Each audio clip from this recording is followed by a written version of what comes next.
Hello, I'm Lynda Kinkade. You've just been listening to President Trump there at the White House speaking on crime, immigration, but of course the major focus is tomorrow's high-stakes summit in Alaska. Now, expectations are rising both from the White House and the Kremlin as the anticipation builds. Donald Trump says he believes he can make a deal with Vladimir Putin to end the war in Ukraine. We're going to get to our reporter in Ukraine in just a moment. First, I want to go to CNN's Jeff Zeleny, who joins us now from Washington. Good to have you with us, Jeff. So Donald Trump there was asked about whether this summit is a win, a reward for Vladimir Putin. He said, I don't think so. He actually sounded quite defensive. Just take us through how the tone from the White House has changed with regards to this meeting. Lynda, he did sound defensive, but there's a reason for that, because there's no question that President Trump simply holding this meeting is elevating Vladimir Putin back to a place where he would like to be, and that is on the world stage, recognized by a Western leader, holding a summit, standing side by side an American president. That is where Vladimir Putin has not been for the better part of 3.5 years, really even longer than that. So it's unclear, obviously, what will come out of this, if it will be a win for Putin. But going into it, it is a win for Putin because he is having a meeting.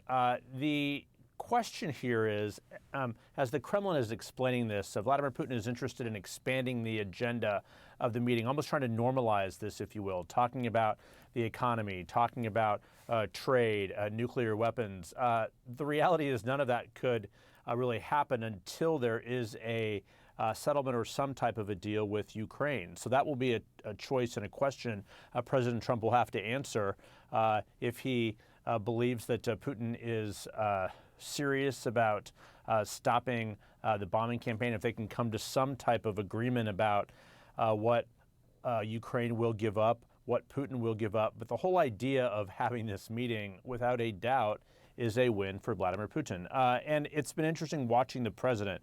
We've really seen this long arc and evolution. He was long fond and friendly toward Vladimir Putin, much to the chagrin and dismay, really, of many of his advisors. I'm thinking back to that Helsinki summit, and I think that is what is hanging over all of this this meeting tomorrow. Of course, the circumstances have changed. We're 3.5 years into the war here, but even though Trump has soured on Putin, he truly is disappointed that he was not able to negotiate an early end to this.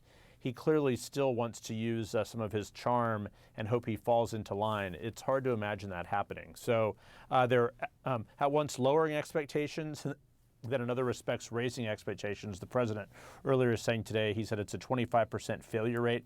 That means a 75% success rate. It's hard to imagine that's possible. It really is. 75% success rate. We will see how this plays out tomorrow. We're going to stay on this story for now. Jeff Zeleny in Washington, D.C. Thanks so much. I want to go to our Nick Paton Walsh, who is in Ukraine's capital. Good to see you, Nick. So Zelensky has made it clear that he doesn't trust Putin. He thinks any talk of peace is just a bluff. Donald Trump was certainly asked about whether this is a reward for Vladimir Putin and pointed to the fact that he thinks the next meeting, should there be one with Zelensky, is going to be far more important. Just take us through the view there. Yeah, I mean, it was interesting to hear Donald Trump go in a matter of hours from hoping that there would be a follow-on meeting with President Zelensky and possibly Russian President Vladimir Putin, something Putin rejected back in May, to sounding in that recent press appearance like it was something that was going to happen, and that ultimately this was a preparatory meeting happening in Alaska that would inevitably lead to further progress. Now, it is really hard at times to try and work out precisely what the protocol is here, if these things are arranged, if it's aspirational. It sounds aspirational. It sounds like the US president is trying to, as Jeff was saying, simultaneously keep expectations high, as in maintain the pressure upon Russian President Vladimir Putin, who his White House has said he's there to engage with in a listening exercise, essentially to be a passive recipient of what Putin wants to propose as a deal, having told his European allies that he won't be negotiating Ukrainian territory without Ukraine being there, and that he'll hold fast on the demand for a ceasefire, kind of limiting his agency for flexibility during that meeting.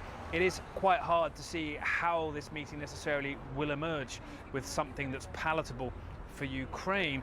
At the same time, too, we are now into multiple days of European allies expressing the same consistent position of support for Ukraine. Zelensky in London, seeing UK Prime Minister Keir Starmer, hearing again that there will be potentially security guarantees if there is indeed some kind of peace or even some kind of ceasefire. But I think deep concerns here about the unpredictability of this, the constant change in the words Trump is using ahead of it, and even the scheduling of meetings, and quite what that might mean for what he emerges from that one-on-one with Putin with. All right, Nick, Paton, Walsh for us. Good to have you there on the ground for us in Kyiv, Ukraine. Many thanks. Well, still to come tonight, Israel confirms that it is talking to several countries about resettling Palestinians from Gaza. Critics call it attempted ethnic cleansing. Also ahead, Israel's finance minister announces a controversial move that he says will bury the idea of a Palestinian state. We'll have that story next.